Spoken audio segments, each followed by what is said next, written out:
VMTV ന്യൂസിന്റെ ജനങ്ങളിലൂടെ എന്ന പ്രോഗ്രാമിലേക്ക് മാന്യ പ്രേക്ഷകർക്ക് സ്വാഗതം.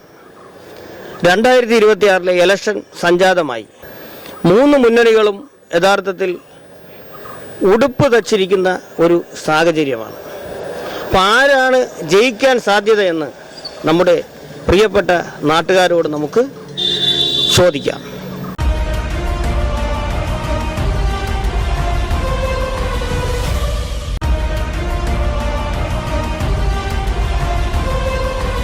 ബസ്സൊക്കെ കാണുമ്പോൾ എല്ലാവരും ഒരുമാതിരി എന്താ പറയുക, ഒരു കോമഡി പോലെയാണ് എല്ലാവരും നോക്കിച്ചിരിക്കുന്നത്. എന്ത് വികസനം കൊണ്ടുവന്നെന്ന് KSRTC ബസ്സിലല്ല എല്ലാം ഫ്ലെക്സ് അടിച്ച് വെക്കേണ്ടത്. അത് ജനങ്ങൾ പറയുന്നിടത്താണ് ഒരു ഭരണകൂടം വിജയിച്ചു എന്ന് നമുക്ക് അറിയേണ്ടതല്ലേ. വീണ്ടും LDF സർക്കാരിന് കിട്ടിയാൽ അങ്ങനെ മോശപ്പെട്ട കാര്യങ്ങൾ തിരുത്തി പോകണമെന്നാണോ? തിരുത്തി പോകണമെന്നാണ്. കാരണം ജനങ്ങൾക്കിടയിൽ ആ ഒരു നമുക്കൊരു പാർട്ടിക്ക് ഒരു ഇമേജ് ഉണ്ട്. അപ്പൊ അതിനൊക്കെ നശിപ്പിക്കാതെ നമ്മൾ ആ ഉള്ള ഒരു ഇമേജിനെ മെയിൻറ്റെയിൻ ചെയ്ത് പോകാന്നുള്ളത്. നെയ്യാറ്റിൻകരയിൽ പറഞ്ഞുകൊണ്ട് ഞാൻ ചോദ്യം ചോദിക്കുന്ന നമ്മുടെ MLA ആൻസലൻ എങ്ങനെയുണ്ട്? നല്ലൊരാളാണ്, നല്ലൊരു മനുഷ്യനാണ് ആൻസലൻ. അതുപോലെ തന്നെ നമ്മുടെ ഹരീന്ദ്രൻ നല്ലൊരു മനുഷ്യനാണ്. രണ്ടുപേരും. അപ്പൊ ഈ രണ്ട് സ്ഥാനാർത്ഥികളും രണ്ടാമത് നിന്നാലും ജയിക്കുമെന്നാണ്? തീർച്ചയായും ജയിക്കും. അവർ അതിനു വേണ്ടിയിട്ട് കഷ്ടപ്പെട്ട് ചെയ്യുന്നുണ്ട്. 2026 ഇലക്ഷൻ സംജാതമായല്ലോ, നിയമസഭാ ഇലക്ഷൻ. അപ്പൊ മൂന്ന് പാർട്ടിക്കാർ ഇങ്ങനെ ഉടുപ്പ് തച്ചോണ്ടിരിക്കുകയാണ്. ആരാണ് ഭരണത്തിൽ വരാൻ സാധ്യതയെന്ന് എന്നാലും മാഡത്തിന്റെ അഭിപ്രായം, ആരാണ് ഭരണത്തിൽ വരാൻ ചാൻസ്? സാധ്യതയേക്കാൾ ഉപരി ഇപ്പൊ നിലവിലുള്ള ഒരു ഭരണം തുടരണം എന്നൊരു അഭിപ്രായം എനിക്കില്ല. അത് മാത്രമല്ല, വേറെ ആര് വന്നാലും ഒരു കുഴപ്പവും ഇല്ലെന്നാണ് ഇപ്പൊ നിലവിൽ എന്റെ അഭിപ്രായം. നിലവിലെ ഭരണം തുടരണമെന്ന് അതിനോട് ഞാൻ യോജിക്കുന്നില്ല. വേറെ ആര് വന്നാലും ഐ ഹാവ് നോ പ്രോബ്ലം. നിലവിലുള്ള ഭരണം തുടരാൻ പാടില്ല എന്ന് പറയാൻ എന്താ പ്രത്യേകിച്ച് കാരണം എന്തെങ്കിലും ഉണ്ടോ? കാരണം എന്ന് പറയുന്നത് ഒരുപാട് പ്രശ്നങ്ങൾ. എന്നെ സംബന്ധിച്ച് ഞാനൊരു 2 കുട്ടികളുടെ അമ്മയാണ്. അപ്പം എനിക്ക് ഏറ്റവും കൂടുതൽ നിലവിലെ ഈ ഭരണകൂടം ഈ ആരോഗ്യ മേഖലയോട് കാണിക്കുന്ന അനാസ്ഥ എന്നെ സംബന്ധിച്ച് ഞാൻ ഏറ്റവും കൂടുതൽ അഭിമുഖീകരിച്ചിട്ടുള്ള ഒരു മേഖലയാണത്. ഞാൻ ഏറ്റവും കൂടുതൽ ചികിത്സയ്ക്കായാലും മറ്റെന്ത് ആവശ്യത്തിനായാലും ഹോസ്പിറ്റൽ പോലുള്ള കാര്യങ്ങൾ പോകുമ്പം ഒരുപാട് പ്രശ്നങ്ങൾ ഞാൻ അവിടെ അഭിമുഖീകരിച്ചിട്ടുണ്ട്. സോ അവിടെ കാണിക്കുന്ന അവരുടെ ഓരോ പ്രവർത്തനങ്ങളും അതിൽ ഗവൺമെന്റ് കണ്ണടയ്ക്കുന്നതും ഇപ്പൊ റീസെന്റ് ആയിട്ട് ഒരുപാട് പ്രശ്നങ്ങൾ വന്നിട്ടുണ്ട്. അപ്പൊ അതിനെതിരെ ഗവൺമെന്റ് ഒരു സ്ട്രോങ് ആയിട്ട് ഡിസിഷൻ അവരെന്തുകൊണ്ട് എടുക്കുന്നില്ല എന്നുള്ളത് ഭയങ്കര ഒരു ചോദ്യമാണ്. അപ്പം അതുപോലുള്ള പല കാര്യം ഇതുപോലെ സാധാരണക്കാർക്ക് പറ്റുന്ന ഒരുപാട് കാര്യം അവരൊരുപാട് വികസനം വന്നു, അത് വന്നു, ഇത് വന്നു, ഒരുപാട് കാര്യങ്ങൾ ഉയർത്തി. ഇപ്പൊ KSRTC ബസ്സൊക്കെ കാണുമ്പോൾ എല്ലാവരും ഒരുമാതിരി എന്താ പറയുക, ഒരു കോമഡി പോലെയാണ് എല്ലാവരും നോക്കിച്ചിരിക്കുന്നത്. എന്ത് വികസനം കൊണ്ടുവന്നെന്ന് KSRTC ബസ്സിലല്ല എല്ലാം ഫ്ലെക്സ് അടിച്ച് വെക്കേണ്ടത്. അത് ജനങ്ങൾ പറയുന്നിടത്താണ് ഒരു ഭരണകൂടം വിജയിച്ചു എന്ന് നമുക്ക് അറിയേണ്ടതല്ലേ. അപ്പം ഓരോ ബസ്സിനും ഇത് ചെയ്തു അത് ചെയ്തു എന്നൊക്കെ ഇങ്ങനെ എഴുതി ഫ്ലെക്സ് അടിച്ച് വെക്കുമ്പോഴത്തേക്കും ജനങ്ങൾ സത്യം പറഞ്ഞ പുച്ഛത്തോടെയാണ് നോക്കുന്നത്. ഇതൊക്കെ എവിടെ കണ്ടു, ഇതൊക്കെ എവിടെ ചെയ്തു എന്നാണ് എല്ലാവരും ചോദിക്കുന്നത്. സോ അതുകൊണ്ട് ഫ്ലെക്സിലല്ല കാര്യം, അത് ജനങ്ങൾ പറയുന്നിടത്താണ് ഒരു ഭരണകൂടം വിജയിക്കുന്നത്. അതുകൊണ്ട് സാധാരണക്കാർ ഒരിക്കലും ഇത്രയും പ്രവർത്തനങ്ങൾ ഇന്ന് നിലവിൽ ഭരിച്ചുകൊണ്ടിരിക്കുന്ന ഒരു പാർട്ടി ചെയ്തു എന്ന് പറയില്ല. അതുകൊണ്ട് എനിക്ക് അതിനോട് അതുവരെ തുടരണം എന്ന് താല്പര്യമില്ല. വേറെ ആര് നല്ലൊരു ഭരണകൂടം വന്ന് നന്നായിട്ട് തന്നെ നമ്മുടെ ഈ കേരളം ഇനിയും പുരോഗതിയിലോട്ട് മാറണം എന്നാണ് എൻ്റെ ആഗ്രഹം. ഇപ്പോൾ ഈ KSRTCയുടെ കാര്യം പറഞ്ഞതുകൊണ്ട് ഞാൻ ചോദിക്കുകയാണ്, നേരത്തെ ഭരിച്ചിരുന്ന മന്ത്രിയെക്കാളും ഇപ്പോൾ ഗണേഷ് കുമാർ നല്ല രീതിയിൽ പ്രവർത്തനം കൊണ്ടുപോകുകയല്ലേ?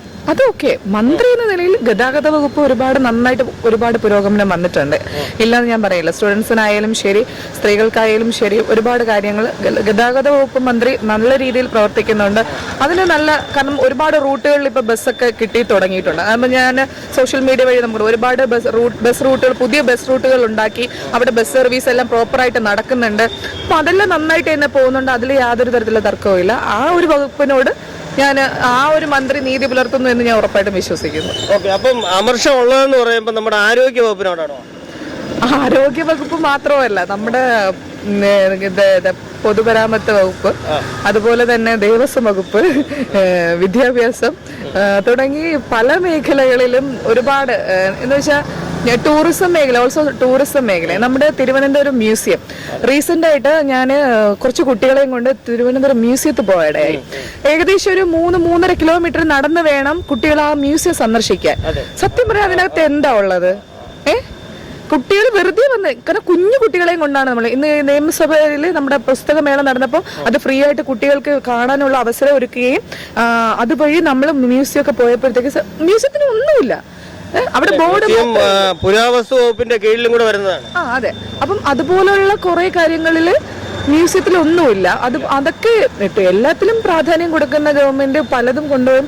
അതൊക്കെ ഒരുപാട് കാര്യങ്ങൾ മുന്നോട്ട് കൊണ്ടുവരും. അപ്പൊ ഞാൻ അവിടെ ചോദിച്ചു എന്തുകൊണ്ട് ഇതൊന്നും ഇല്ല എന്ന് ചോദിച്ചപ്പോഴത്തേക്കും അവിടുത്തെ ഉദ്യോഗസ്ഥർ പറഞ്ഞത് ഇവിടെ പല മൃഗങ്ങളും ചത്തുപോയി. ഇപ്പൊ റീസെന്റ് ആയിട്ട് വെള്ളക്കടുവയും ചത്തുപോയെന്ന് വാർത്തയിൽ കണ്ടു. സോ ഇതുപോലെ പല കാര്യങ്ങളും ഇല്ലെങ്കിൽ അത് കൊണ്ടുവരാൻ മുൻകൈ എടുക്കേണ്ടതാരാണ്? നമ്മുടെ നിലവിലെ ഗവൺമെന്റ് ആണ് അല്ലെ. ഏറ്റവും കൂടുതൽ വിദ്യാർത്ഥികളായാലും ശരി, ഒരുപാട് പേര് ട്രിവാൻഡ്രം വന്നു കഴിഞ്ഞാൽ ഏറ്റവും കൂടുതൽ പോകുന്ന സ്ഥലമാണ് മ്യൂസിയം. അപ്പം അതുപോലും പ്രൊട്ടക്ട് ചെയ്യാനുള്ള ഒരു കഴിവില്ല എന്ന് പറയുമ്പോൾ തലസ്ഥാന നഗരിയിലെ എന്തൊക്കെ ചെയ്തിട്ട് കാര്യമുണ്ടെന്ന് എനിക്ക് തോന്നുന്നില്ല. അപ്പം മൃഗങ്ങളില്ലാത്തതായി മാറിക്കൊണ്ടിരിക്കുകയാണോ മൃഗശാല? ഓഫ് കോഴ്സ്, നിങ്ങൾ പോയി മനസ്സിലാവും. അവിടെ പോയി സന്ദർശിക്കുന്നവർക്ക് മനസ്സിലാവും. മൃഗങ്ങളും ഇല്ല, പക്ഷികളും ഇല്ല, ഒന്നുമില്ല. അവര് ചോദിക്കും ടീച്ചറെ എവിടെ, ടീച്ചറ് ഇവിടെ അത് ബോർഡ് കണ്ടല്ലോ, അത് എവിടെ ടീച്ചറെ കാണിച്ചു തന്നു. നമ്മൾ നെറ്റി നോക്കുമ്പോൾ അതിനകത്തൊന്നുമില്ല. അതെന്തായാലും അതിനുള്ള കൂടെ അവിടെ ഉണ്ട് അല്ലേ? കൂടുണ്ട്. അപ്പൊ ഇങ്ങനെയുള്ള പരിഭവം എന്തായാലും സർക്കാരാമത് മൂന്നാമത് വന്നു കഴിഞ്ഞാൽ അവരുടെ പ്രവർത്തനത്തിനെ കുറിച്ച് എന്തെങ്കിലും മാർഗനിർദ്ദേശം നൽകാനുണ്ടോ? മാർഗനിർദ്ദേശം എന്ന് പറയുന്നത് ജനങ്ങളുടെ ഇടയിലേക്ക് ഇറങ്ങി ചെല്ലുക. യഥാർത്ഥത്തിൽ അവർക്ക് എന്താണ് ആവശ്യമെന്ന് എല്ലാ ഭരണാധികാരികളും അറിഞ്ഞിരിക്കേണ്ട ഒരു കാര്യമാണ്. എന്താണ് യഥാർത്ഥ ആവശ്യം അവർക്ക് വികസനം വലിയ രീതിയിൽ കൊണ്ടുവന്നു, അതിലൊന്നുമല്ല. സാധാരണക്കാർ കേരളത്തിൽ ഏറ്റവും കൂടുതൽ ജീവിക്കുന്നത് സാധാരണക്കാരായ ജനങ്ങളാണ്. അവർക്ക് ഒരു തൊഴിൽ ഒരുപാട് വിദ്യാർത്ഥികൾ തൊഴിലിനായി ഒരുപാട് സ്റ്റാർട്ടപ്പുകൾ കൊണ്ടുവരാനുള്ള അതൊക്കെ കുറച്ചുകൂടെ അതിന്റെ പ്രൊസീജിയറൊക്കെ കുറച്ചുകൂടെ ഈസി ആക്കുക. ഓരോ സംരംഭകർ വരുമ്പോഴത്തേക്കും അവർക്ക് വേണ്ടുന്ന ഇപ്പം നമ്മൾ തന്നെ ഒരു സംരംഭമായിട്ട് മുന്നോട്ട് പോയി കഴിഞ്ഞാൽ അതിന്റെ പേപ്പർ വർക്ക് എന്ന് പറയുന്നത് ഭയങ്കര നമ്മൾ മടുപ്പിക്കുന്നത് പോലത്തെ പ്രവർത്തനങ്ങളാണ്. തൊഴിൽ മേഖല അതുപോലെ തന്നെ യുവാക്കൾക്കും യുവതികൾക്കും തൊഴിൽ ചെയ്യാനുള്ള അവസരം അതുണ്ടാക്കുമ്പോൾ അത് കുറച്ചുകൂടെ ലളിതമാക്കി അവർക്ക് വീണ്ടും ഇവിടെ തന്നെ ജീവിക്കാം. എന്തുകൊണ്ടാണ് അവർ പുറം രാജ്യങ്ങളിൽ പോയി തൊഴിലെടുക്കേണ്ടി വരുന്നത്? അവർക്ക് ഇവിടെ ജീവിക്കാനുള്ള സാഹചര്യം ഗവൺമെന്റ് ഒരുക്കുന്നില്ല എന്നേ നമുക്ക് പറയാൻ പറ്റുള്ളൂ. അപ്പൊ അതിന്റെ പ്രൊസീജിയേഴ്സ് കുറച്ചുകൂടി ഈസി ആക്കുക. അതുപോലെ തന്നെ റേഷൻ സത്യം പറഞ്ഞാൽ ഞങ്ങളൊക്കെ റേഷൻ വാങ്ങാൻ പോകുന്ന ആൾക്കാരാണ്. ഞങ്ങൾ റേഷൻ മേടിക്കാൻ പോകുമ്പോഴത്തേക്കും പല സാധനങ്ങളും ഒരു മാസത്തിന്റെ ആദ്യം പോകുമ്പോഴത്തേക്കും ഉണ്ടാവില്ല. ലാസ്റ്റ് വീക്കിൽ കൊണ്ടുവന്നിട്ട് ഒരു പച്ചരി എന്തായാലും ലാസ്റ്റ് വീക്കിൽ കൊണ്ടുവച്ചിട്ട് അവർ പറയും ഈ ഒരാഴ്ച വന്ന സാധനം കിട്ടും കേട്ടോ എന്ന് പറയും. ഈ ലാസ്റ്റ് ഷോർട്ട് ടൈമിൽ കൊണ്ടുവച്ചിട്ട് പെട്ടെന്ന് ക്ലോസ് ചെയ്യുന്ന പരിപാടിയുണ്ട്. റേഷൻ കിട്ടാത്ത ഒരുപാട് ആൾക്കാർ ഉണ്ട്, ഇല്ലെന്ന് ഞാൻ പറയില്ല, ഉണ്ട്. അതുപോലെ അതെല്ലാം പ്രോപ്പറായിട്ട് അതാത് പൊതുവിപണിയിലെല്ലാം എത്തിക്കുക. അതുപോലെ തന്നെ മാവേലി സ്റ്റോറിൽ ഏറ്റവും കൂടുതൽ സാധാരണ ആൾക്കാർ പോകുന്ന സ്ഥലമാണ് മാവേലി സ്റ്റോർ. അവിടെ സബ്സിഡിയോട് സാധനങ്ങൾ എത്തിക്കുക. പ്രോപ്പറായിട്ട് സബ്സിഡിയുള്ള ഒരു സാധനങ്ങളും ഒരു മാവേലി സ്റ്റോറിലും ഇല്ല. പേര് മാത്രമേ ഉള്ളൂ. എത്ര ഒരു കവർ വെളിച്ചെണ്ണ ഇപ്പൊ സബ്സിഡിയോടെ വാങ്ങാൻ പറ്റുമോ മാവേലി സ്റ്റോറിൽ? പോയ സാറിന് അറിയാൻ പറ്റും, വാങ്ങാൻ പറ്റില്ല. സബ്സിഡിയുള്ള ഒരു സാധനം മാവേലി. സാധാരണക്കാർക്ക് അതാണ് ആവശ്യം. അവർ ഈ ട്രിവാൻഡ്രം ടു കാസർഗോഡ് ഡെയിലി പോയിക്കൊണ്ടിരിക്കുന്നില്ല. അവർക്ക് പച്ചരി കൊണ്ട് കഴിയണം അല്ലെ? റേഷൻ അരി ആയാലും അവർക്ക് കഞ്ഞി വെച്ച് കഴിയണം. അവർക്ക് നല്ലൊരു ആരോഗ്യ മേഖല ഉണ്ട്. എല്ലാ ഹോസ്പിറ്റലിലും പ്രോപ്പർ ടൈമിൽ OP ടൈമിൽ ഡോക്ടേഴ്സ്മാർ എത്തുന്നുണ്ടെന്ന് പറയാൻ പറ്റുമോ?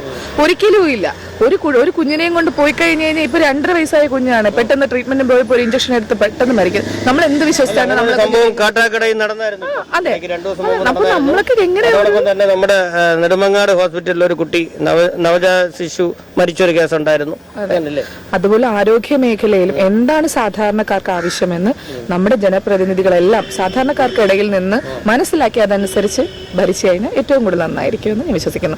അല്ലാതെ ഫ്ലൈറ്റിൽ പോയിട്ട് ഞാൻ റോഡ് നന്നായിരിക്കുന്നു എന്ന് പറഞ്ഞിട്ടൊന്നും ഒരു കാര്യവും ഇല്ല. അതാണ് എന്റെ അഭിപ്രായം. വർക്കെല്ലാം നടത്തുന്നത് കേന്ദ്ര ഗവൺമെന്റ് ആണെന്ന് അറിയാമോ? അതറിയാം. അവരുടെ സഹകരണത്തോടെ അല്ലേ നമ്മുടെ സംസ്ഥാന സർക്കാരും അതിൽ പാർട്ടി ചെയ്യുന്നുണ്ട്. എങ്കിലും അതിന്റെ എല്ലാം ഫണ്ടും കാര്യങ്ങളെല്ലാം അവിടെ മെല്ലെ വരുന്നത് അവരുടെ മാർഗനിർദ്ദേശപ്രകാരമാണ് ഇവിടെ നടത്തുന്നത്. എന്നാലും അതിലും ഒരുപാട് പ്രശ്നങ്ങളുണ്ട്. ഭയങ്കര ഡിലേ ആവുന്നുണ്ട്. അതൊക്കെ പ്രോപ്പറായിട്ട് നമ്മുടെ ആവശ്യം നമ്മൾ ഉന്നയിച്ച് വാങ്ങുകയല്ലേ. നമ്മുടെ കരയുന്ന കുഞ്ഞിനെ പാലുള്ളൂ എന്ന് പറയും പോലെ നമ്മൾ ഫൈറ്റ് ചെയ്യുക. സംസ്ഥാന സർക്കാർ എപ്പോഴും പറയുന്നുണ്ട് കേന്ദ്രം അവിടെ നിന്ന് അത് തരുന്നില്ല ഇത് തരുന്നില്ല എന്ന് പറയുന്ന വാക്കുകളിൽ മാത്രമല്ല, നമ്മളത് ആവശ്യപ്പെടുക. നമ്മൾ സ്ട്രോങ് ആയിട്ട് ആവശ്യപ്പെടുക. എന്തുകൊണ്ട് ആവശ്യപ്പെടുന്നില്ല? ഇപ്പോൾ പല ഇതിനു മുൻപുള്ള സർക്കാരുകൾ കേന്ദ്ര ഗവൺമെന്റിൽ നിന്ന് നമുക്കത് അനുവദിച്ചില്ലെങ്കിൽ അവിടെ പോയി സമരം ചെയ്ത് നേടിയെടുത്ത ചരിത്രം നമുക്കുണ്ട്. പക്ഷേ ഇന്ന് ഈ ഒരു 10 വർഷം എന്തുകൊണ്ട് നമുക്ക് കേന്ദ്ര സർക്കാർ ആ ഫണ്ട് തരുന്നില്ല? എന്തുകൊണ്ട് നമുക്ക് എന്തെങ്കിലും ഇവര് ഫൈറ്റ് നടത്തിയതായിട്ട് ഈ ഒരു 10 വർഷം നമുക്ക് എന്തെങ്കിലും അറിയാൻ പറ്റുന്നുണ്ടോ? അവിടെ ഫൈറ്റ് നടത്താൻ വേണ്ടി 5 എംപിമാരോടെ ഉണ്ട്. നടത്തിയതായിട്ട് അറിവുണ്ടോ?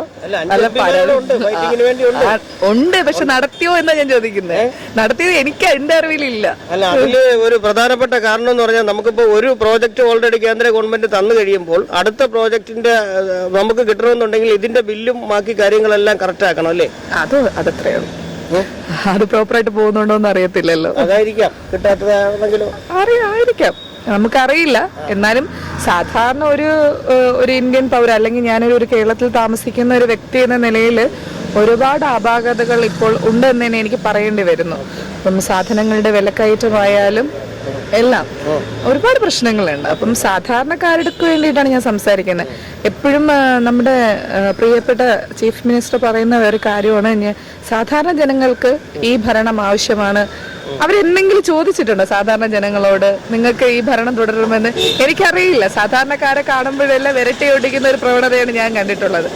സമൂഹത്തിലോട്ട് ഇറങ്ങി ചെല്ലുക, ഡയറക്റ്റായിട്ട് ചോദിക്കുക, അത്രയേ ഉള്ളൂ. ജനങ്ങൾക്ക് നല്ലത് ഏത് പാർട്ടിയാണോ അപ്പൊ എന്തായാലും നമ്മുടെ ഒരു പ്രതീക്ഷ വെച്ച് LDF ജയിക്കുമെന്നാണ് എന്റെ ഒരു ഇത്. അല്ല,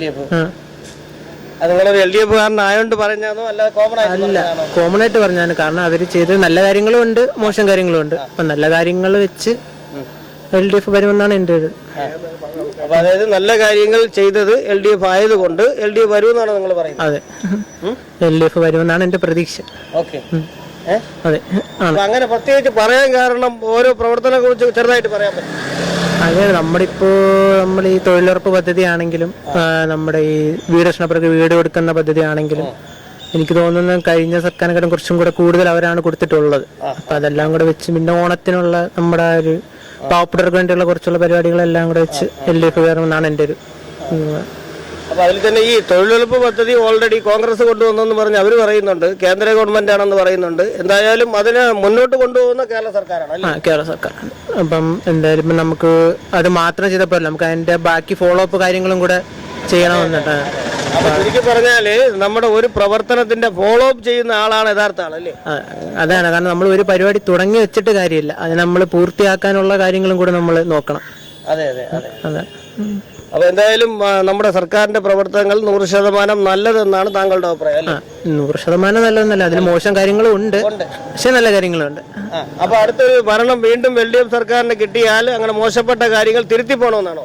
തിരുത്തി പോകണമെന്നാണ്. കാരണം ജനങ്ങൾക്കിടയിൽ ആ ഒരു നമുക്കൊരു പാർട്ടിക്ക് ഒരു ഇമേജ് ഉണ്ട്. അപ്പൊ അതിനൊക്കെ നശിപ്പിക്കാതെ നമ്മൾ ആ ഉള്ളൊരു ഇമേജിനെ മെയിൻറ്റെയിൻ ചെയ്ത് പോകാന്നുള്ളത്. അപ്പൊ ആരായിരിക്കും ഭരണത്തിൽ വരണം എന്നുള്ളൊരു അഭിപ്രായം ഒന്ന് പറയും? പിണറായി സർക്കാർ തന്നെ വേണം, വേറെ ആരും ഇല്ലല്ലോ. പുള്ളി തന്നെ കേരളത്തിലേക്ക്, പുള്ളി അല്ലാതെ വേറെ ആളില്ലല്ലോ, മറ്റൊരു നാഥനില്ല. പുള്ളി ഉണ്ടെങ്കിൽ എല്ലാം നല്ല രീതിയിൽ മുന്നോട്ട് പോകും, അത് ചോദിക്കേണ്ട കാര്യമില്ലല്ലോ. എന്തായാലും പിണറായി സർക്കാർ തന്നെ അധികാരത്തിൽ വരണമെന്ന് താങ്കൾ പറഞ്ഞു. അത് അങ്ങനെ പറയാൻ കാരണം വികസന പ്രവർത്തനങ്ങളാണോ അതോ മറ്റെന്തെങ്കിലും കൊണ്ടാണ്? സാധാരണക്കാരോടായിട്ടുള്ള കാര്യങ്ങൾക്ക് വേണ്ടിയിട്ടാണ് പുള്ളി കൂടുതലും നിൽക്കുന്നത്. എല്ലാം നോക്കിയാൽ അറിയാലോ, നമ്മുടെ എൻ്റെ നാടെന്ന് പറഞ്ഞാൽ നെയ്യാറ്റിൻകരയാണ്. അവിടെയുള്ള വികസനങ്ങൾ പോലെ കാര്യങ്ങളെല്ലാം പാവപ്പെട്ടവർക്ക് പെൻഷൻ, എൻ്റെ അമ്മയ്ക്കും പെൻഷൻ വാങ്ങുന്ന ആളാണ്. 500 നിന്ന് 600, 1000, 1500 പല സാധാരണ ആൾക്കാർക്കും എല്ലാം പെൻഷൻ കിട്ടുന്നുണ്ട്, എല്ലാ കാര്യങ്ങൾക്കും കിട്ടുന്നുണ്ട്. പിന്നെ വേറെ അതോടൊപ്പം തന്നെ നമ്മുടെ നെയ്യാറ്റിൻകരയിൽ പറഞ്ഞുകൊണ്ട് ഞാൻ ചോദ്യം ചോദിക്കുന്ന നമ്മുടെ MLA ആൻസലൻ എങ്ങനെയുണ്ട്? നല്ലൊരാളാണ്, നല്ലൊരു മനുഷ്യനാണ് ആൻസലൻ. അതുപോലെ തന്നെ നമ്മുടെ ഹരീന്ദ്രൻ നല്ലൊരു മനുഷ്യനാണ്. രണ്ടുപേരും.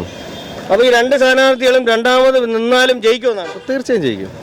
അവർ അതിനു വേണ്ടിയിട്ട് കഷ്ടപ്പെട്ട് ചെയ്യുന്നുണ്ട്, നല്ല രീതിയിൽ ഭരണം കാഴ്ചവെക്കുന്നുണ്ട്, അവർ ചെയ്യുന്നുണ്ട്. പക്ഷെ ഇപ്പൊ പൊതുവെ പറയുന്നത് മെഡിക്കൽ മേഖല, അതായത് നമ്മുടെ ഒരു അമ്മയുടെ വയറ്റിൽ കത്രിക വെച്ച് അങ്ങനെയുള്ള നിരവധി പോരായ്മകളില്ലേ സർക്കാരിന്?